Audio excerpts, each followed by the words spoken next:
It is our very first recap episode of Podhalla playoff recap. Game one, the Valkyries.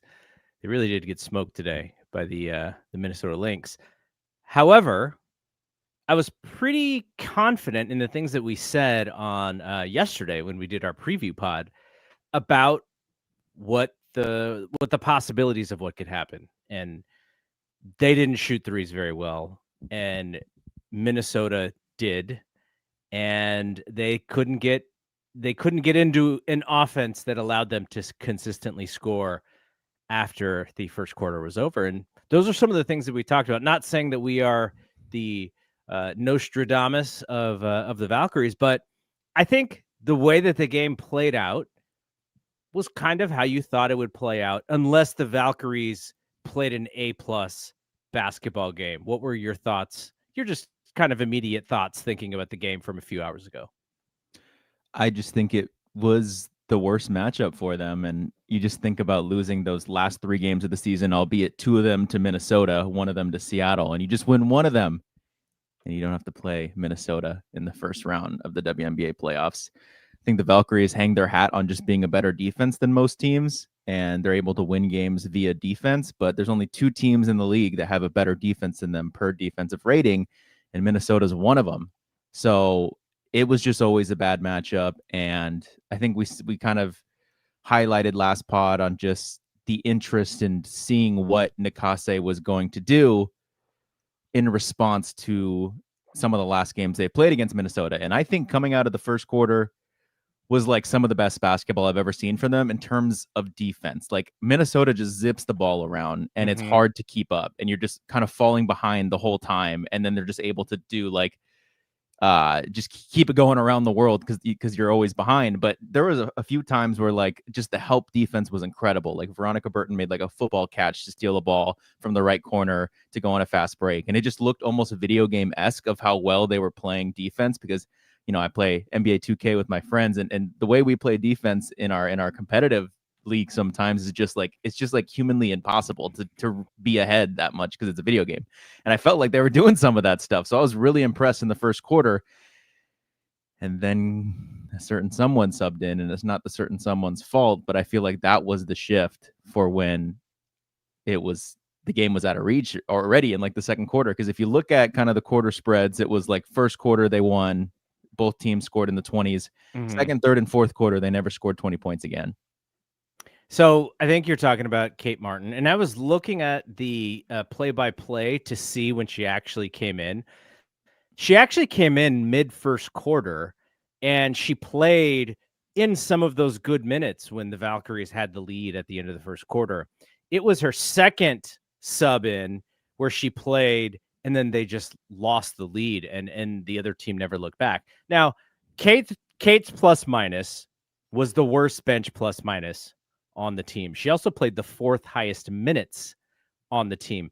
And it's so funny because when we were talking about this on Saturday, I said, to me, this is a bad matchup for Kate just because of the athleticism of the other team. But sometimes when I think that, Nikase goes to her very early in the game and she plays a lot of minutes. And that's literally what happened on Sunday or this morning. She came in, and I thought they picked on her. I thought they immediately picked on her. Defensively, you see all the action that Minnesota does. And like you said, they zip the ball around, which creates so many opportunities for them to drive. And what the Valkyries tried to do is they tried to run some zone sets. Now, when you don't have the same athleticism as the other team, I think that's probably a pretty smart thing to do. But when the other team passes as well as Minnesota does, and those same non-athletic legs are trying to come out to the perimeter, you get there a second late, and then they see that as a lane to drive. So this was the blueprint of, I'm sure, of what Minnesota said. Okay, we know that they played us close in some of these games, but this is a different level of basketball. We are going to play our A-level game because this is our revenge tour. And so I'm glad, in a sense, that the Valkyries got smacked in the face, because it was almost like a wake-up call going like, the regular season, you guys had a great regular season, great story, nice story. But in order to play at this level, you got to turn it on.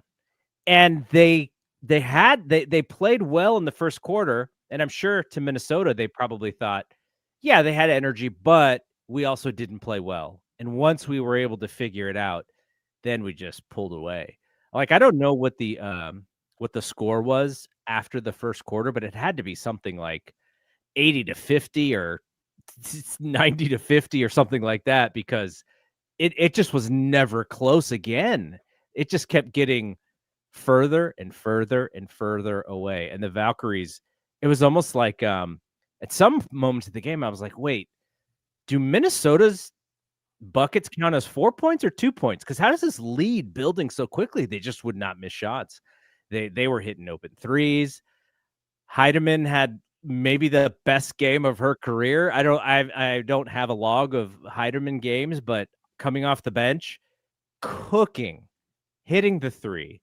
Her and Courtney Williams just jumping passing lanes. Like, they knew where the Valkyries were throwing the ball before the Valkyries knew where they were throwing the ball. So all of that, you just kind of put that in a stew, and it was the perfect game for the Lynx and the worst possible case scenario for the Valkyries. I think the problem with kind of the regret of how they ended the season, and this is why when I said I'm not really that disappointed, because that's kind of what a young team, inexperienced team does, is they have to learn how to win those big games before they can win those big games. And when it came down to crunch time, the last 3 games of the season, and everyone is, Seattle and the Valkyries both saw that second to last game of the season as kind of like the beginning of the playoffs. And Seattle had just a little bit more to win that game. But now I think the Valkyries have to sort of go, okay, we're not the cuddly team. Violet will be there, but we got to kind of get mean. We kind of got to get a little nastier, because they were pushing us around at the same time. They were not only jumping passing lanes, but Nafisa Collier's in the post. These refs are letting her do a lot of stuff. So maybe we need to do some of that stuff back. So I'm really interested to see how they respond at home, because we were talking about how now they have a home game. So you can actually try and channel that energy.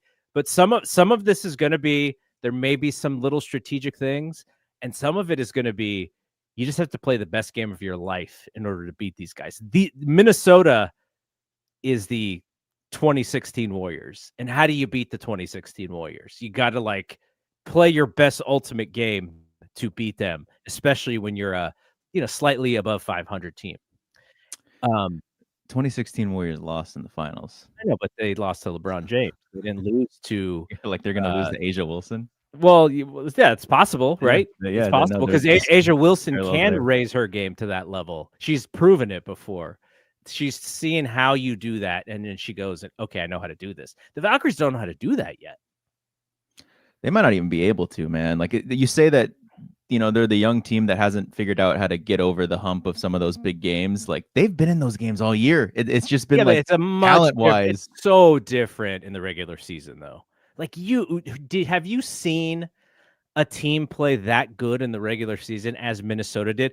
I'm talking about the last 3 games of the season, not this game. Just like, they didn't win the last 3 either, and it's just they don't have the fourth quarter closer, and that's always going to be an excuse, but it's so valid. Yeah, it takes somebody to step up and do it. And this is why I brought up Janelle yesterday, because Janelle, in that game against Seattle, Janelle was like, okay, I'm going to try and put this team on my back a little bit. And she had a fantastic game. Would she have 22 in that game? We both noted while we were watching the game that Veronica Burton looks tired.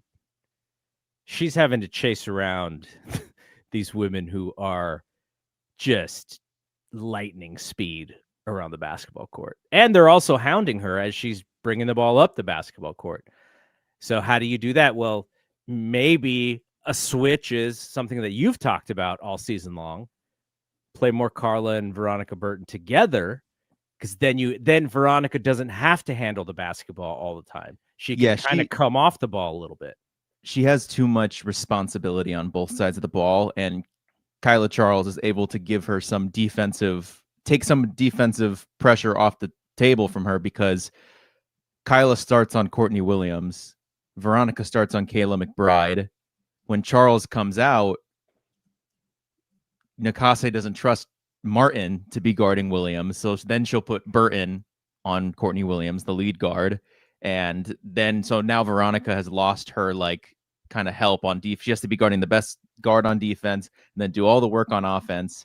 There's too much responsibility, which kind of like leads to like the only way they have a fighting chance is if Tiffany Hayes comes back, in my opinion, because that to me is like, they Natalie is not playing, Carla that many minutes, and she's swapping basically Kate and Charles because of the absence of Tiffany Hayes. Like that, Tiffany kind of is able to do a little bit of both of what they're both able to do. Like, we know that her 3-point percentage, maybe if you grab a filter of a window towards the end of the season, it looks a lot different probably than what the overall number looks like if it's still in the 40s. But she just gives that rim pressure to attack the rim. She's a playmaker. She could play defense too, and she could shoot threes. It's like I don't know if people realize how much of a loss this is in terms of just what she could bring to the table and what her replacements are. So, and that's not to dog on the people who played in her absence, but it's just we're talking about someone who, had she started at the beginning of the season, she might have been our all-star, not Kayla Thornton. So, I think that's something as well, because I think with Kate too is I don't know if this has been a reoccurring theme throughout the season, but I felt like when I watched that game is that she needed some time in the game to get comfortable because I thought towards the end of the game she was actually like solid and getting better, but to be what she needs to be in the league as that specific role player, she needs to come in ready. She needs to come in doing that stuff and not need the 5 to 10 minutes playing time to kind of like get into the groove of things before you feel good to do it. That's more on the starter side, I guess. But a lot of things. Like if I look at some of the rotation stuff here, when I was texting you and JJ, I was like, Veronica Burton hasn't gotten a breather yet. I didn't realize Janelle also did not get was the same as Veronica and just didn't get subbed out. Janelle played 36 minutes, so she was only off the court for 4 minutes of the game. And that was just to end the game. It wasn't they didn't get subbed out until they were subbed out for the rest of the game. Yes. It was in the fourth quarter. Nafisa Collier, after Kate got fouled at the 3-point line. Kate falls on Nafisa's right ankle. Nafisa kind of tweaks it. And Cheryl Reeve just pulled her the rest of the game. Didn't have a worry. It was like in the middle of the third quarter. She didn't come back in. They still got outscored. You want to know how plus minus lies? Why? She was only a plus 11. Nafisa? Yeah. Yeah. She was a plus 11. Alana Smith was a plus 31. And Natisha Heidemann was a plus 32. Okay. Natisha Heidemann's plus 32. That is not plus minus lying. That was legitimate. That's what my eyes saw. But Nafisa Collier and Kayla McBride only being plus 11, I was like, when? How? What? Yeah. They must some of that was the first quarter though, where the Valkyries were up double digits in the beginning of the game, and I think most of us thought, okay, it's not going to last. They're going to get punched in the face, and then how do they respond to being punched in the face? And they didn't respond very well. The Valkyries shot 34% compared to Minnesota shooting 52%. And we go to this is the one single story of the season. When they can actually shoot the 3 ball, they play better than when they don't. I mean, that's every team, but specifically them, because their offense is so dictated around open threes. 9 of 31. And I'm trying to think of how many were made in the first quarter. I'm guessing close, probably half or a little bit less than half. 9 for 31, so 29%. And the flip side is Minnesota Lynx, 10 for 24, 41.7%. Minnesota only had made 3 going into the half too. So 7 of those 10 came in the second half. You look at turnovers, 16 for the Valkyries, only 11 for the Lynx, and Veronica Burton had 7 of those. Lots of these cross court passes that get picked off and they're pick sixes all the way to the other side. There was a few of those. Steals. The Lynx had twice as many steals, 13-6, and assists 25-17. So just a thorough butt kicking all the way around. But again, this is kind of what happens. Like, see, the thing, like, as a Warriors fan, like, I'm not comparing the Valkyries to the Warriors because they're two different organizations, the way that the teams are built. But the Warriors, when they made the playoffs the first year with Steph and they beat Denver and then they lost to San Antonio, that was kind of their like awakening. Like, oh, these guys actually have a possibility to be good. And then the next year they played and they went into LA and they lost in 7 games. And so it's almost like that they snuck up on people the first year. That second year they were expected to be good, and the Clippers were like, no, it's not your turn yet. And then it took that series for them to really get to where they were. Like, they had to get their butts kicked in heartbreaking fashion to get to where they were. So that's kind of how this thing works. It's very rare that a team just kind of goes in there and is like, hey, first time we're in the playoffs, we're just going to play our best basketball ever. Because it's just hard. It's a different level of basketball. And Minnesota turned it on. You know what the other thing is they were not quiet about how well they were playing. Home crowd was rocking. Courtney Williams just having the best time and telling everybody how happy she was. Like, that is the other thing that the Lynx have, is they just have that swagger. They have that confidence. They have the thought process of, once we do this thing and this thing and this thing, we're getting on a run, and good luck. And that's the stuff that you have when you're so talented, and when you're a team that was in the WNBA finals last year and who rightfully thought that they probably should have won Game 7. So there's bumps in the road. And for the Valkyries, I think most important thing for them is to come out on Wednesday and just play good basketball, whether they win or lose. Like, they could lose by 10 points on Wednesday, but if they play a really good game, I think that they could take so much out of that. But if they get boat racing in their own place, then you're going to go into the offseason thinking like, okay, how much of this wasn't real? How much of this was, kind of like a good story? They play good on Wednesday, and they can go into the offseason. If they lose, they can go into the offseason with their heads up high and thinking like, okay, we got something here. Because that's how Lakeup and them are going to see it.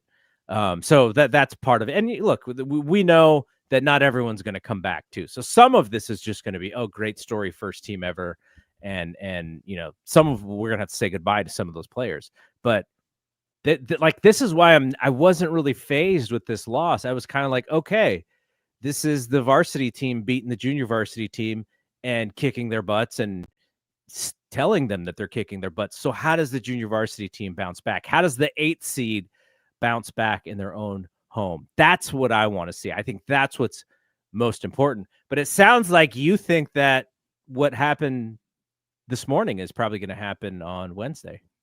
Well, I think you're kind of looking at it from a perspective of like the long-term plan instead of like, can they win this series? And with that, like, yeah, I'm not rocked by the first game we either, both said 2 and barbecue. That's what we both said. Yeah, but I had said last podcast that if they wanted a chance to win Game 2, Game 1 couldn't be a boat race. And I think, yeah, maybe it's within 10 in Game 2, but I've kind of lost hope for a win because it's like, what are the changes? And to me, it's just like, is Tiffany Hayes going to be available or not at this point? Like, that's kind of where, and even if she is available, Natalie does not just throw you into the Sharks. You saw with Xanda Lucini came back, it was like a ramp up. So it's pretty much toast. But I think that what they could take from just some of the first quarter, like, I think that the Valkyries, being that Minnesota has, a better defense than them, and of course a better offense, like the best team in the league, they're probably going to win the championship. But what that first quarter, and maybe 80 to 95% of that first quarter, it was just the defense was just out of this world. So I'm just like kind of feeling like, can the Valkyries only afford to have one bad defender out there at a time? Because everyone on Minnesota, barring a couple players that play in the rotation, maybe just Bridget Carleton, even Bridget Carleton, take when you can create an advantage. Bridget Carleton doesn't necessarily create an advantage, but she did a couple times because they were just like sitting on her shot. She pump fakes, she gets them, goes to the rack, and creates an advantage. And she did that against Chechi a couple times, actually, is who it was. So I'm just like, I feel like the change was when Kate came in, even though maybe the numbers didn't look like it. I felt like they started to kind of lose that defensive momentum. Sure, offensively, they might have kind of brought it back, but that's where I saw the slip is when Kate came in. That's and when I don't saw think it it's too. Kate's fault. I don't think it's Kate's fault. I think it's I got substitutions. Like I don't know. Maybe It's just a bad matchup for her. It's a bad matchup for her. That my blame probably goes to Natalie a little bit, because it's like we said this, you said this last podcast, and I was interested on what the coach of the year's changes were going to be, and those defensive start they had, I was like, this is the damn coach of the year. Like, this is why, because she figured it out. And I didn't think they were going to win the game, but I thought that it would be more competitive, like how most of the matchups throughout the year were. And I know this is the playoffs, not regular season. The last game of the year, they kind of boat raced us. They were trying to show us like this is what the playoffs is going to look like, and then they did it in the first game. But the matchups before that were kind of close. They were able to kind of keep it in, keep in the matchup. And I thought that maybe with those defensive changes they made, it's just when Kate came in, she didn't replace Chechi. She replaced Charles. So now you have two bad defenders out there in Kate and Chechi, because they were hiding Chechi on Bridget Carleton. Kate had to go and guard either Heidemann or McBride, forcing Veronica to have to guard Courtney, and it just felt like that's where everything went out of whack. And again, you can contribute that to Tiffany Hayes is here, then you don't have to do that, and kind of falls back to that for me. But yeah, I think looking at it from a can they win the series perspective, this game was just indicative of what's going to happen if there even is a game 3, or I don't think there'll be a game 3, but I think you get boat raced in game 1, you're going to lose game 2. So it's just, what can they change to make that a closer game? Like you said, can you go out on a high note into the offseason? Of course, the win would be the greatest high note, but even keeping it within, couple possessions would be great for the team spirit. I think initially they of course hate it. They're ultra competitive. We all love that about that team. But I think you'd be very happy with a couple possessions. Then we all go sit on our couch and watch Minnesota run through every single team except for Las Vegas, if that happens to be the matchup in the finals.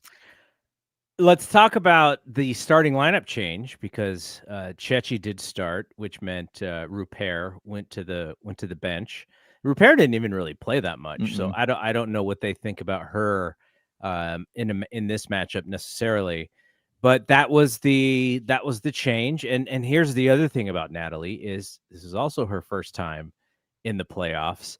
Every possession matters so much more when you are in a 3-game series. You're not just trying to win a position in the rankings so that you can qualify for the playoffs.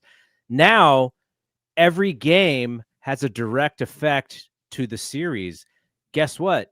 It is do or die for the Valkyries, and it is not do or die for the Lynx. So this game 2 is a little bit different. And so every game is so much more important, and the pressure. And when you got Joe Lacob sitting over there going like, hey, man, we need to win a championship in 5 years, and you get to the playoffs in the first year, that's a positive for Natalie and for Ohema and Jess Smith. But at the same time, Joe's kind of going like, maybe I sandbag the goal a little bit. Maybe it should be 3 years. Maybe 5 years is too long. And I'm not saying that's what he's saying, but they got there so quickly, and so now expectations are a little bit higher for what you can do. So for Natalie, she's got to make some. I'm sure she's going to spend the next 2 days just watching tape, watching this game, watching Minnesota, who played Minnesota well, who guarded Nafisa Collier well, because you watch Nafisa Collier in the post. She's not soft down there. She gets her position and she doesn't give it up. And I think there are moments, and we can actually talk about this now because I saw you sent me the note where Natalie was talking about the officiating, and she was saying how unfair it was. Some of this is also playoff basketball, hometown, home cooking. You're at Minnesota, who has a bunch of championships in their history. So there are things stacked against the Valkyries being the expansion team. But what did you think of Natalie's excuse for? Or I don't think that she said this was the only reason they lost, but it was a reason for her. I will say I didn't listen to the clip. I just read the header, which is always like, you could be missing context, but I didn't think that was. I think every game in the WNBA is poorly officiated because I just don't think the referees are that great. But I think for what I've seen throughout the season, there were just like a few that I was like, you have Cheryl Reeve in the Minnesota team like yelling on the sideline, travel, like most of those weren't even travels, but there was just like a few things. So I'm trying to find the free throw count. Do you have it? What it was? Mm-hmm. What was the free throw count was the Valks actually got to the free throw line a lot. They got there 27 times, and Minnesota got there 24 times. Okay, so some of this was late though. Carla had 4 late. She only played 8 minutes, and she had 4. True, I remember those. Yeah, so it was Chechi 7 for 7, Temi 2 for 4, Veronica 5 for 5, Kate 5 for 7. Some of it was on that 3-pointer that you mentioned, and Carla 4 for 4. Yeah.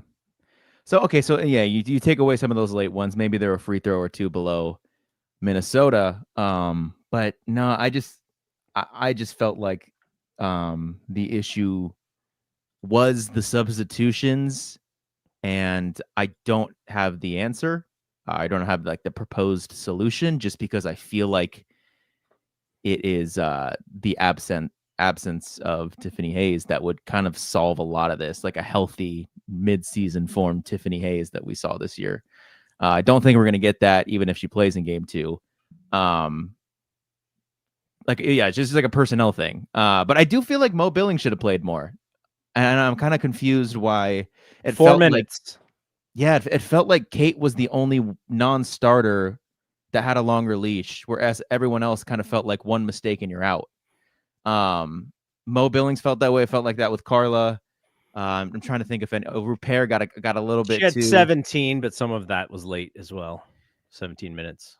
Yeah. So I would like to see more Mo Billings. You look at some of those games against Asia and against some of the better post players. Like Mo is kind of strong. She's pretty strong. And I would like to see if Nat was just like telling her, like, just stay patient. She's gonna pump, and it's probably gonna be some type of lean fade in the middle of the paint. So just stay patient until that, because I feel like Janelle is a little too slow to keep up with some of those quick pumps, whereas Mo has the strength and maybe a little bit of the speed to do it too. We'll just see if she has like the patience to not jump at some of those pump fakes that are pretty convincing. But that would be my thing. I'd just like more Mo. But then again, that doesn't fix the issue of it's one guard position that we don't have a lock on. We aren't confident with one specific guard position, and that's the shooting guard, because you're missing Tiffany Hayes, you're missing Kayla Thornton. Like, what would it have looked like if it was Veronica Burton, Kayla Thornton, Janelle Salon, Xanda Lassini, and Temi? I don't think you win the game, but you have no defensive issues besides Xanda Lassini on Bridget, and it just feels like there's a different result there. I think they could have, I would have liked that more, just because Kayla's one of the best defenders in the league. Yeah, I mean, of course, you lose an all-star. It's meaningful. I think if Kyla Charles was a better offensive player, she kind of answers that for Natalie. But because she struggles today, she was 1 of 6. And there have been moments where she actually had hit the 3 ball. She's not a terrible 3-point shooter, by the way. She shoots about 34%. But probably is that like 1 attempt per game, if that. Yeah, she doesn't shoot it a lot. You can tell she doesn't have complete confidence in it. But if she did more offensively, I think Natalie would lean on playing her more. But she's inconsistent offensively. Sometimes she can show a lack of aggressiveness. Like one of the times that she went into the she penetrated today, she got there, but then she saw some long arms as she got to the bucket. She did that thing that she has done a lot of times this year, which is instead of going into the contact and trying to get the foul, she kind of goes away and tries to throw like a looping layup that is that I don't think it's, maybe it's fallen a couple times, but she in situations, where a better offensive player has that moment, they're getting to the free throw line. I thought Veronica Burton was a little oddly not aggressive too. She'd have that 2-on-2 game. She'd get close to the middle, but what she wanted to do was make a pass to Temi rather than go into the contact and try and score. She did that multiple times for turnovers. And, I think she also needs to have it in her head that if I'm going to the hoop, I have to be an option to score so that they respect the other thing, because they were not respecting her scoring. So they were playing back and they were trying to intercept that pass, knowing that that's what she wanted. Again, Veronica Burton, she's got to be tired as all heck. She's playing so many minutes, but that would be one thing that I hope she realizes, is that she's so strong and quick. And if she just takes that shot and tries to get the foul, she may get to the free throw line because she's an excellent free throw shooter as well. And at that slows Minnesota's opportunity to run a fast break on the other end, because these turnovers and these missed layups and these missed threes, when the rebounds are bouncing all over the place, all it does is create opportunity for a very athletic team to get out on the fast break and get layups. So I do wonder if they will try and slow the game down a little bit to take advantage of maybe just the fact that, they don't have the athletes necessarily to get up and down with Minnesota. I have the Natalie quote, by the way. So this is from Marissa and Jimmy's her chronicle write-up of the game. By the way, I think she's doing an AMA on Reddit tomorrow. Marissa is. So she has the quote, which is based on the fact that they played really well in the first quarter, and then Natalie thought that the officiating killed their momentum. So she said, we're shooting daylights and they're not shooting well, and then all of a sudden the fouls are being called on our end where we can't even get a shot off, and then they're shooting free throws. That's why I got a T, because at what point is it going to be fair? When she got the T, I vaguely remember like the play, and I think it was justified. Like, it was kind of a weird, like, why did that get called type of thing. Mm-hmm. But those happen all the time in WNBA games. I think Cheryl Reeve even had a quote that she was not happy with the officiating. So I'm just like, guys, what are we? It's a broken record. She's probably going to get fined, because then she went on to say, we're playing the best team in the league. They don't need no help. This team is great. They're stacked. They play well. They play beautiful basketball. They're coached well.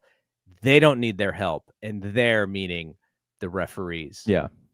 I saw it as, okay, let me, I don't think Natalie's necessarily meaningfully just blaming the referees. I think what she's doing is she's trying to take some pressure off of her team, who just got boat raced. And in some of that, you lay the blame, or maybe she could even take the blame herself in a sense. What I saw it was big sis against little sis, going like, yeah, it's in the regular season, you played us well, but this is the time that matters. And they were just more physical. They were the more physical team. They know, and we've talked about this when we talk about the Warriors during the NBA playoffs. We know that when the NBA playoffs start, the officiating changes. The players are allowed to be way more physical in the playoffs than they are in the regular season. And so I saw a little bit of that in this game. The regular season calls that they would get, maybe they didn't get, and the physicality was allowed to happen. And so now you have to adjust. And this is what I said in the beginning. I would love to see when Nafisa goes in the post and she's just grabbing and pushing and holding and getting wide and not being moved, take a foul. Like, push her out of the way. Just show her, hey, you're not just going to plant here and move me. Like, I can move you too. Who can move her? I don't know if they have a player who can move her, but that's got to be the mentality, which is, okay, we learned a lesson in game 1 and we're going to fight back a little bit harder in game 2. Oh yeah, I mean, that was a lot to say by not saying that at all. But yeah, I think you're right. Like, I think she does that a lot, where she, Steve Kerr does it too, right? He just goes out there and says it's my fault after, Yeah. he does this. They all do it to an extent. But Twitter's killing Kate. Twitter's killing maybe Burton a little bit. I'm not killing any of those players. Kate's an easy bullseye. She's an easy bullseye because you saw how many layups that she gave up. And if she would have hit more threes on the other end, then maybe you cut her some slack. But she made the one, I think, that was in the, I don't remember when, but she stroked it. But she did not add. I think the idea of Kate is very tempting for an offense because she is a very confident shooter. She is going to put the ball up. But if that part of the game isn't working, I think you got to cut bait early. But again, if Kyla Charles is making baskets and is being aggressive, then she kind of forces the thing, and you don't go to Kate. Maybe we see a little bit of Carla, like we were saying. So that is the part of this series where if Natalie can make some adjustments, or maybe Natalie goes, you know what, we can play this way. We just need to play a little bit better and a little bit harder. So it's going to, like, her first substitution on Wednesday's game is going to be studied. I'm going to watch that thing very closely because I want to see what she sees.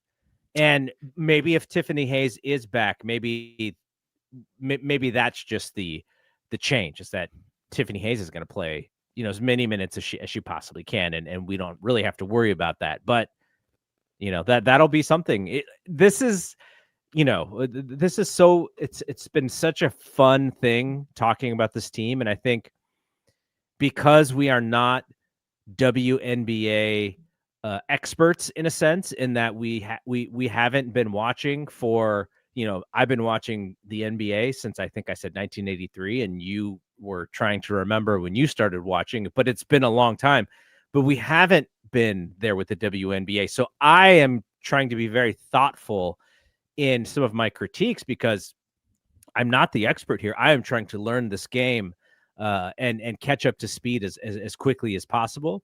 But I also know that the regular season was the regular season, and you don't want to rag on players because that's not really what this was about. This is our team. We're so happy to have them. It's so fun.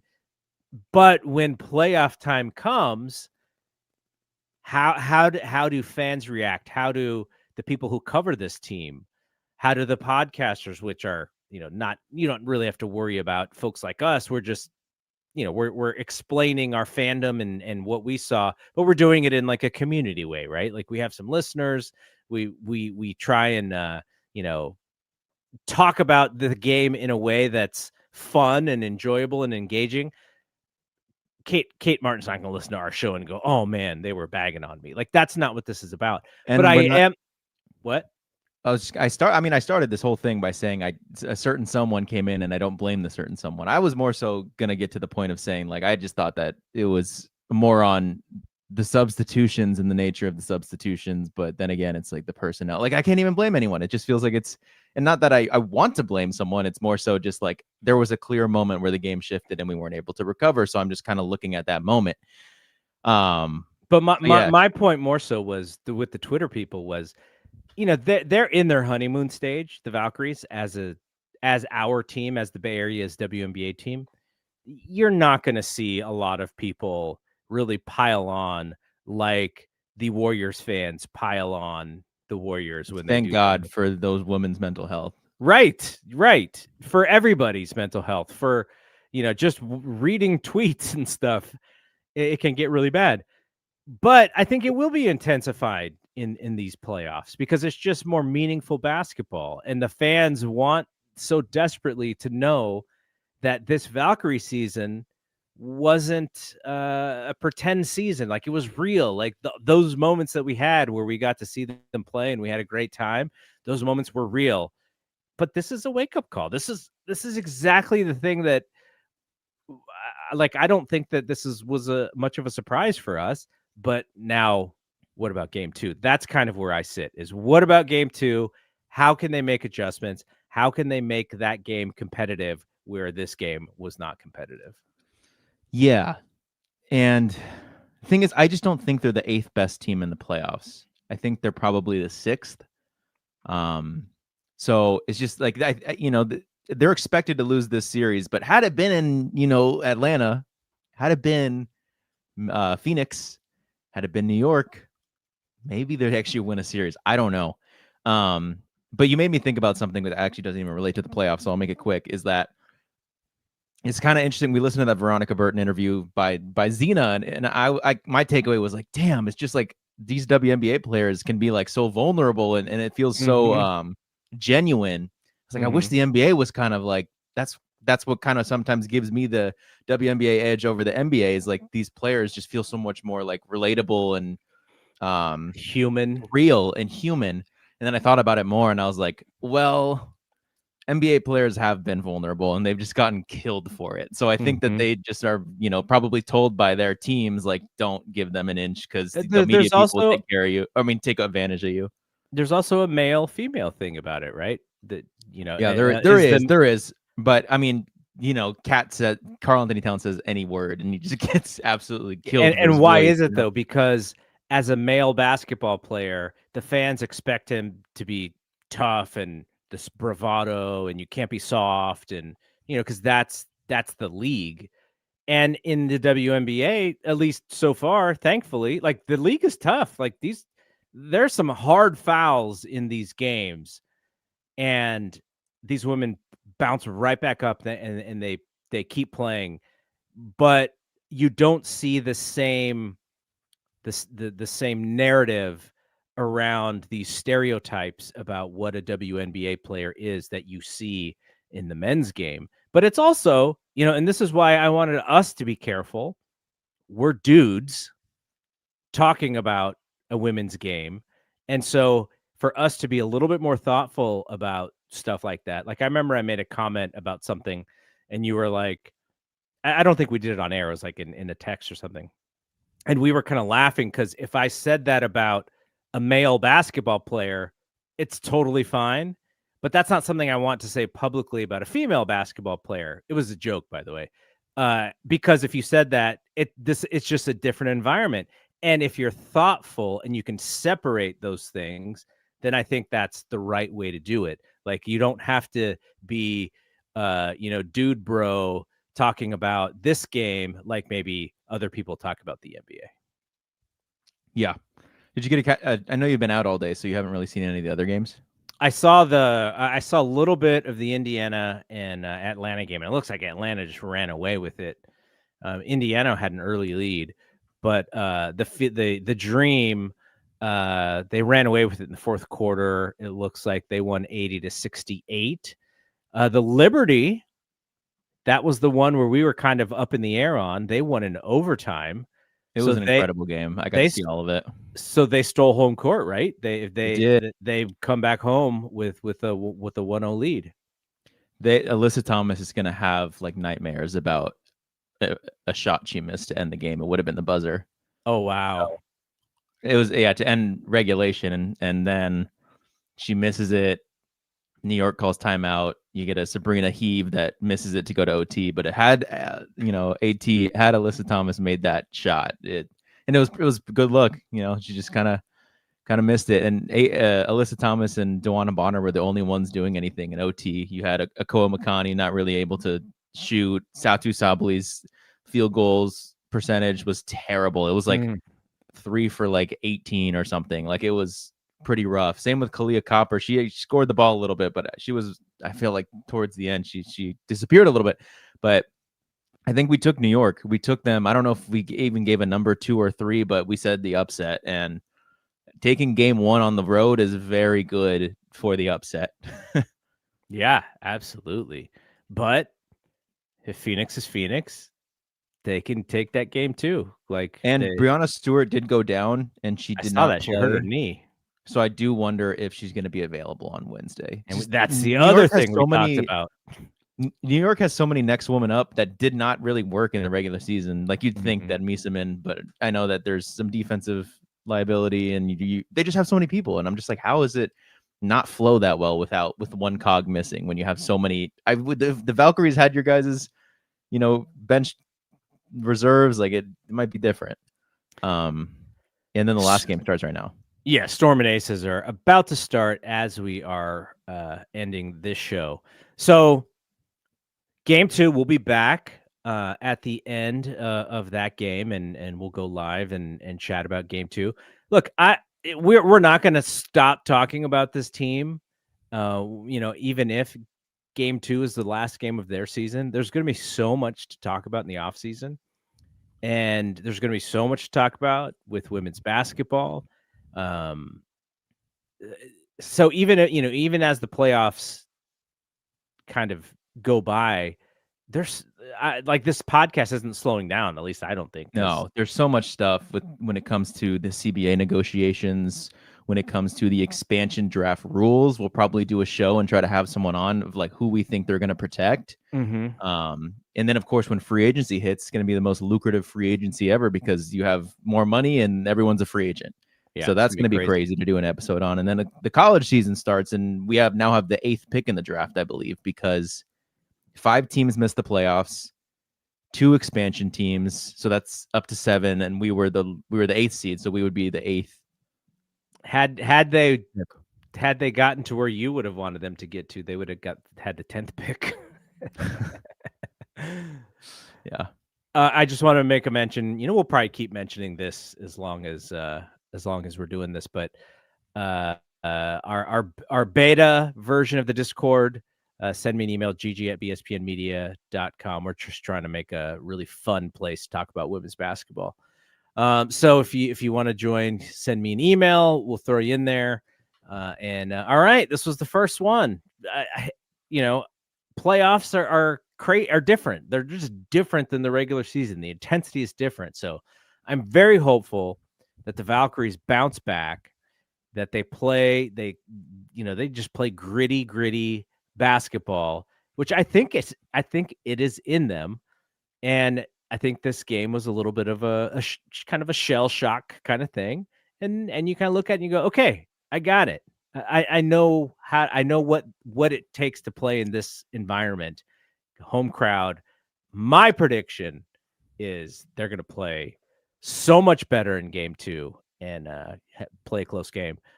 And if they could actually pull it off, talk about the story of the year. So that is my prediction for do you predict for Veronica Burton to be on pace for 40 minutes? Or do you think she gets a breather? If she doesn't come out of the game, I would like to see someone else help with the ball handling, because that is also the hard part. Is she's got to be, they're so good defensively. They're the best defensive team in the league, and she's got to play against all these really uber quick guards. So that is a lot on her plate. I think she's got to play the most minutes on the team in order, if you're gonna win the game. She's the best player, so she's gonna play a lot of minutes. But how do you give her some rest? Because on defense, she's not gonna rest. She's the head of the snake. So can you do it a little bit on offense? Can you we talk about this with Steph. Like how do you structure the substitution patterns? She did not come out today. Maybe they'll figure out some opportunities to let Carla play a little bit, and she can. What if they just gave Chen a shot? What if they're like, you're not that bad on defense and you can kind of handle the ball? That would be crazy. If they do, it'll be the loudest ovation of the season. It would be. If in San Jose too. If Caitlin comes in the Come game, on. The loudest ovation. People will be losing their minds. That'd be crazy. I predict for a bigger Xanda Lassini game, because I feel like she's steadily been improving in like this ramp up period since she's gotten back. And Janelle was one of the 2 players. I think Temi shot 61% from the field. Janelle was in the 40s. So one of the only 2 players on the Valkyries to shoot above 40% from the field. So I want her to shoot more, and I want that to be a focus. So Xanda Lassini and Salon, I think, being more volume on the scoring end or just on the field goal attempt end, I think that would be, I'd predict that. And I think that will bode well for them. All right. So we'll be back Wednesday evening. If you want to come through and hang out and chop it up about the game. I have Thompson to Clark tomorrow with Brad Evans. We'll be talking about the Giants, who do they have a chance? They just laid 2 eggs against the Dodgers in these mind. last 2 games. They're still in the hunt for the wild card, but it's just a different story when they play the Dodgers. It's so much like losing to the Dodgers is like actually 3 losses. Like that's how frustrating it is. They've been getting little brothered for a while now. It feels like even when 2021, when I was so locked in and went to a game. Yeah, it's just what it is right now. They still have a chance to make the wild card, but guess who they'll be playing if they make the wild card? Is it the Dodgers? I think it's the Dodgers. Jeez. I think so. I'm not 100% sure, but I think that's how it will work. But yeah, we'll see. Maybe yeah, I think it is, but all right. So we'll be back and come through to the Discord, gg@bspnmedia.com for the invite. All right. For Bri, I am Double G. We will see you when we see you. Peace out.